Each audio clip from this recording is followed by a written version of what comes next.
जय हिंद बच्चों, इस समय आप लोग महामना इंस्टीट्यूट के यूट्यूब चैनल से जुड़े हुए हैं और इस चैनल में मैं आप सबका स्वागत करता हूं। आज हम लोग class 12 physics Hindi medium NCERT book के 7th चैप्टर प्रत्यावर्ती धारा अल्टरनेटिंग करंट यानी एसी के अंकिक प्रश्न न्यूमेरिकल्स को कर रहे हैं। पिछले वीडियो में क्वेश्चन 1, 2, 3 हुआ था और आज हम लोग क्वेश्चन नंबर 4 से आगे बढ़ेंगे।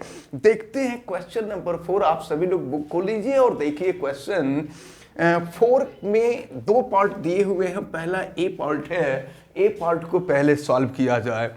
60 माइक्रोफैरड का एक संधारित्र की धारिता आपको दी गई है 60 माइक्रोफैरड और माइक्रोफैरड को फैरड में बदल दीजिए, 10 टू द पावर -6 से मल्टीप्लाई करते हैं तो ये हो जाएगा 6 × 10 टू द पावर -6 फैरड। अगर यहां से हम 0 हटा देते तो ये हो जाएगा आपका 6 × 10 टू द पावर -5 फैरड। फिर आगे बढ़ते हैं। का एक संधारित्र 110 वोल्ट विभवांतर दिया हुआ है आपको 110 वोल्ट, तो जो सप्लाई होता है वो वोल्टेज का रूट मीन स्क्वायर वैल्यू होती है, यानी VRMS की वैल्यू आपको दी गई है और ये दिया गया है 110 वोल्ट और 60 हर्ट्ज फ्रीक्वेंसी भी दी गई है और ये फ्रीक्वेंसी दी गई है आपको 60 हर्ट्ज सप्लाई से जोड़ा गया है।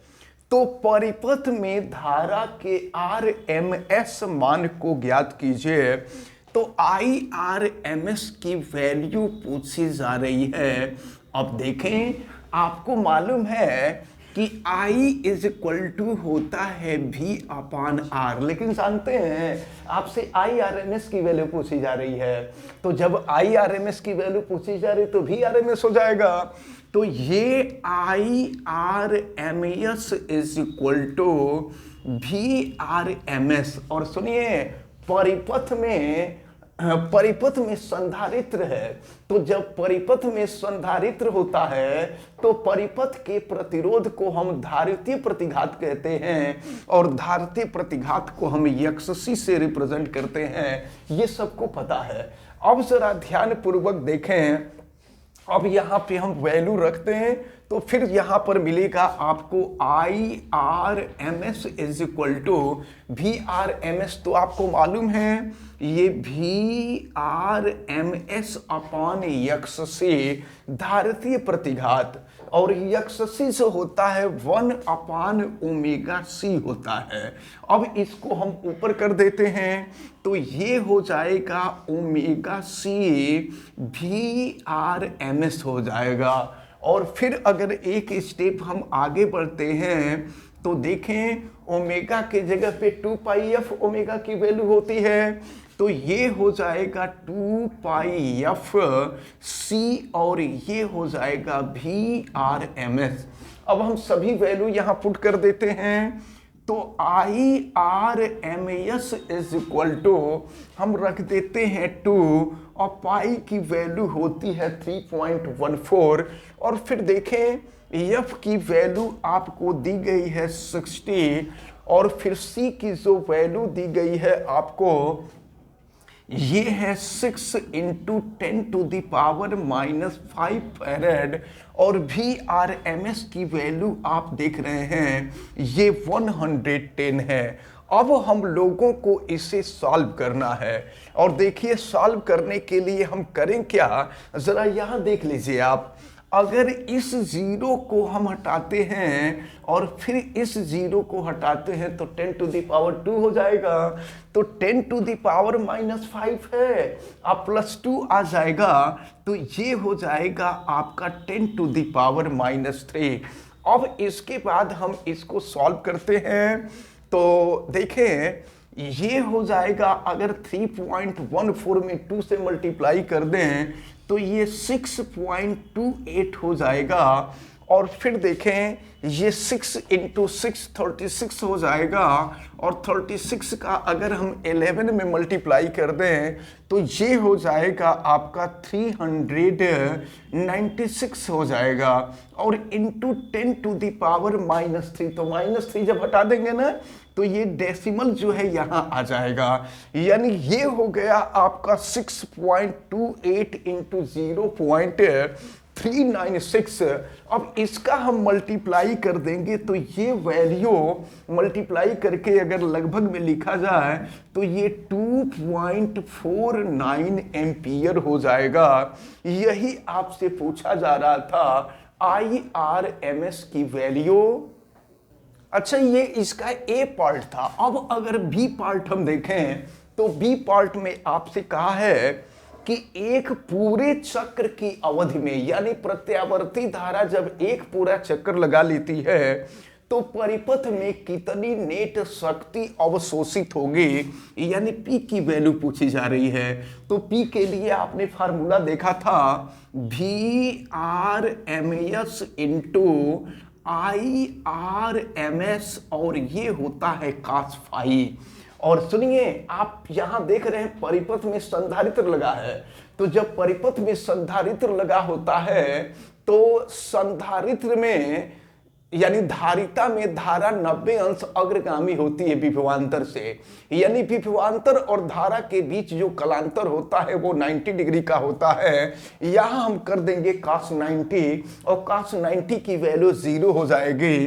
तो यहां पर जो शक्ति अवशोषित होगी वो 0 वाट की होगी, मतलब यहां किसी प्रकार की किसी शक्ति का अवशोषण नहीं होगा। तो इस प्रकार ये जो क्वेश्चन नंबर 4 था ये आपका कंप्लीट होता है।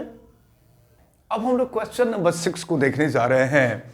देखिए 6 में दिया हुआ है श्रेणी LCR परिपथ। LCR परिपथ यानी ऐसा परिपथ जिसमें प्रेरकत्व, संधारित्र और प्रतिरोध तीनों हो, की अनुनादी कोणीय आवृत्ति ओमेगा ज्ञात कीजिए। अनुनादी कोणीय आवृत्ति, तो अनुनादी कोणीय आवृत्ति, अब देखिए प्रश्न में दिया तो जरूर है, लेकिन अनुनादी स्थिति तब आती है जब परिपथ में संधारित्र और प्रेरकत्व दोनों लगे होते हैं।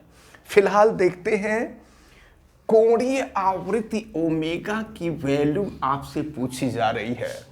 यल की वैल्यू, आप यल का मतलब इंडक्टेंस की वैल्यू आपको दिया गया है, ये 2.0 हेनरी दिया हुआ है, और फिर संधारित्र C की वैल्यू दी गई है, धारिता दी गई है, ये दिया हुआ है 32 माइक्रोफैरड। देखिए माइक्रोफैरड को हम फैरड में कन्वर्ट कर देते हैं, ये हो जाएगा आपका 32 into 10 to the power -6 farad हो जाएगा।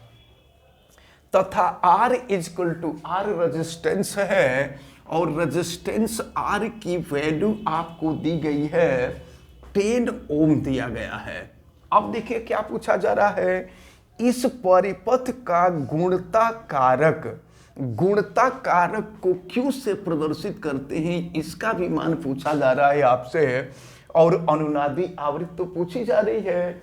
तो हमने आपको बताया था कि अनुनादी आवृत्ति की स्थिति तब होती है जब XL और XC दोनों आपस में बराबर हो जाते हैं।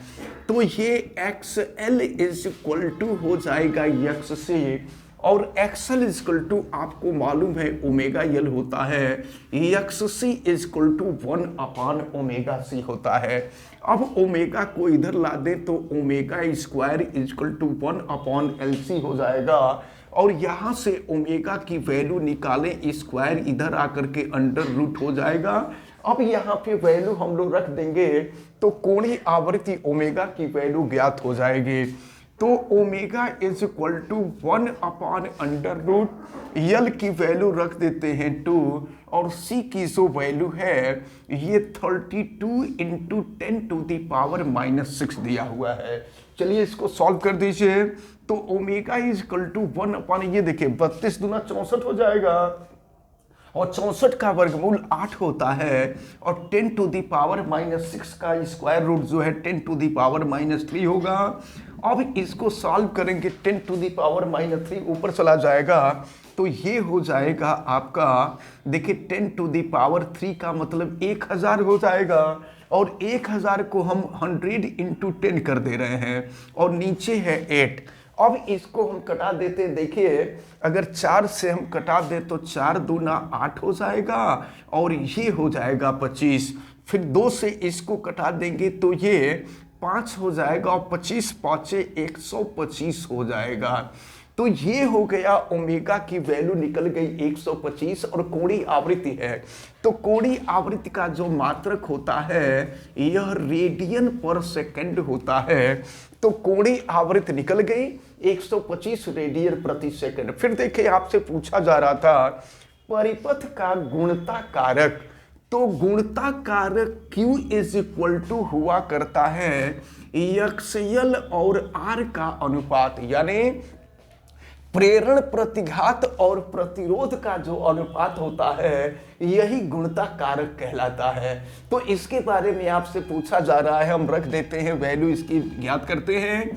तो XL इज इक्वल टू हो जाएगा ओमेगा L अपॉन R और फिर जो है यहाँ पे हम सबकी वैल्यू रखते हैं, ओमेगा की वैल्यू तो हम लोगों को मालूम ही हो गई है। तो Q is equal to omega, omega की जो वैल्यू है 125 है और फिर L की जो वैल्यू है ये 2 है और फिर R की जो वैल्यू है ये 10 है। तो फिर देखिए क्या हो जाएगा, अगर 125 में 2 से गुणा कर देंगे तो 250 हो जाएगा, नीचे 10 हो गया है, फिर 0 से 0 कैंसिल हो जाएगा तो ये हो जाएगा आपका 25। अब आप देख रहे हैं कि गुणता कारक जो है प्रतिरोधों का अनुपात है और एक ही राशि के अनुपात का कोई मात्रक नहीं होता है, इसलिए गुणता कारक का कोई मात्रक नहीं होगा। तो इस प्रकार ये जो क्वेश्चन नंबर 6 है ये आपका कंप्लीट होता है। देखते हैं क्वेश्चन नंबर 7 को, और 7 में भी 2 पार्ट ए और बी हैं। तो हम इसके ए पार्ट को देखते हैं, या दिया हुआ है 30 माइक्रोफैरड का एक आवेशित संधारित्र, एक संधारित्र है और संधारित्र की धारिता दी गई है 30 माइक्रोफैरड। माइक्रोफैरड को हम फैरड में कन्वर्ट कर दें तो ये हो जाएगा आपका 30 into 10 to the power -6 farad. 30 microfarad का एक आवेशित संधारित्र 27 मिली हेनरी के प्रेरकत्व से जुड़ा हुआ है। प्रेरकत्व भी दिया हुआ है, यल की वैल्यू दी गई है 27 मिली हेनरी।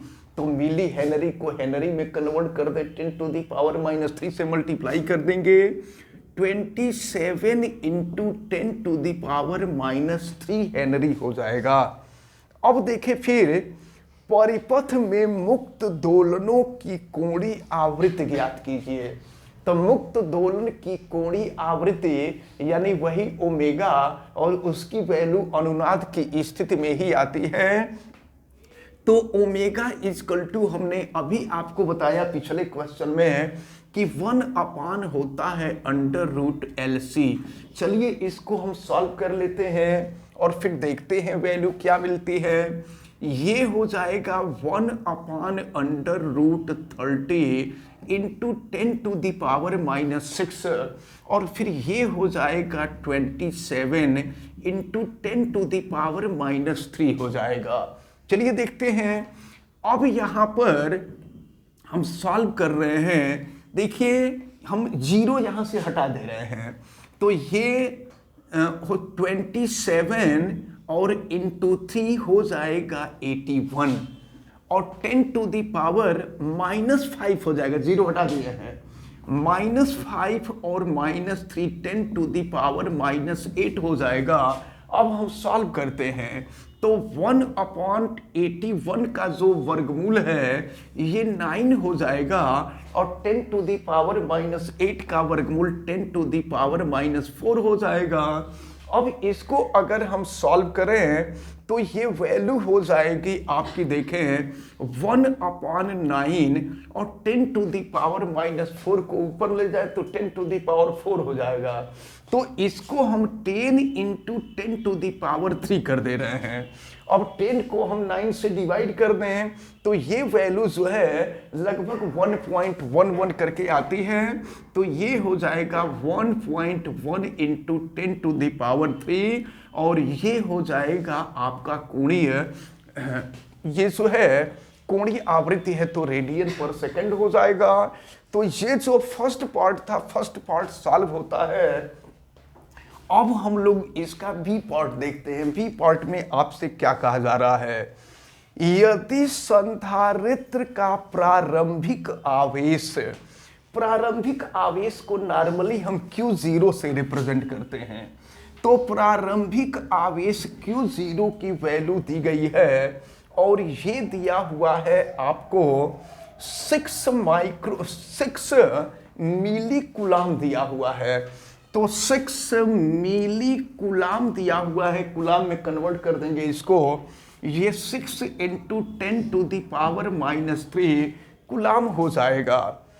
तो प्रारंभ में परिपथ में कुल कितनी ऊर्जा संचित रहती है, कुल संचित ऊर्जा आपसे U की वैल्यू पूछी जा रही है। तो देखिए संधारित्र की ऊर्जा जो होती है वो ½CV² होती है, लेकिन यहाँ पर Q और C के फॉर्म में करना है तो इसको हम लिख सकते हैं Q0² अपान हो जाएगा 2C। वही फार्मूला है, Q = C भी कर देंगे तो C² V², C से C कैंसिल हो जाएगा, फिर ये आपका ½ CV² मिल जाएगा। तो संधारित्र की जो ऊर्जा होती है वही ऊर्जा का फार्मूला है ये। अब Q0 की वैल्यू 6 × 10⁻³ का स्क्वायर करेंगे तो 6 का स्क्वायर करेंगे 36, 10⁻³ का स्क्वायर करेंगे 10⁻⁻9 हो जाएगा और ये हो गया 2 और C की वैल्यू आपको दी गई है 30 × 10⁻⁻6। अब हम लोग इसको सॉल्व करते हैं तो देखें अगर हम यहाँ से 0 हटा दें तो 10⁻⁻5 हो जाएगा और अब जो है ये 3 × 2 = 6 हो जाएगा और 6 से इसको कैंसिल कर देंगे तो 6 हो जाएगा, कट हो जाएगा।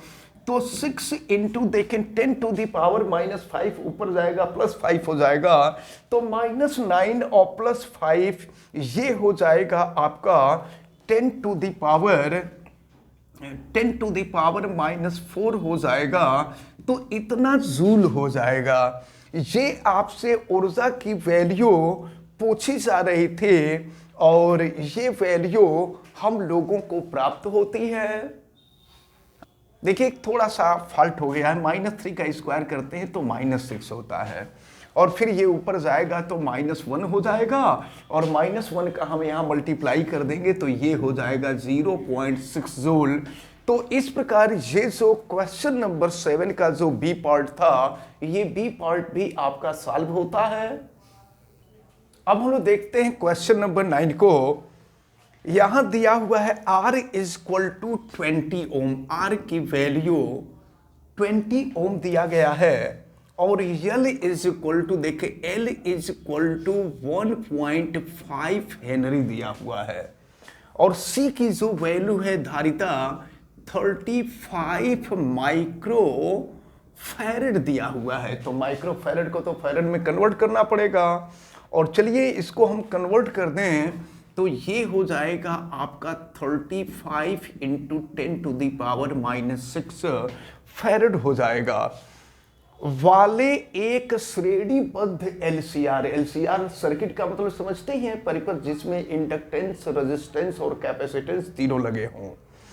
परिपथ में एक परिवर्ती आवृत्ति की 200 वोल्ट AC सप्लाई है, 200 वोल्ट AC सप्लाई। तो जो वोल्टेज सप्लाई होता है हम पहले भी आपको बता चुके हैं कि ये VRMS की वैल्यू होती है।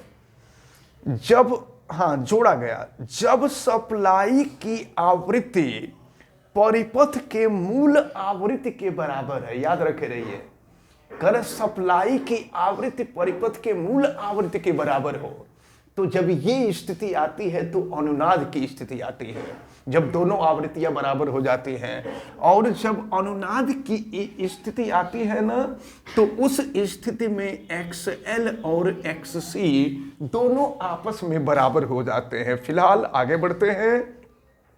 तो एक पूरे चक्र में परिपथ को स्थानांतरित की गई औसत शक्ति आपसे पूछा जा रहा है कि औसत शक्ति की वैल्यू कितनी होगी। तो चलिए औसत शक्ति हमको ज्ञात करना है।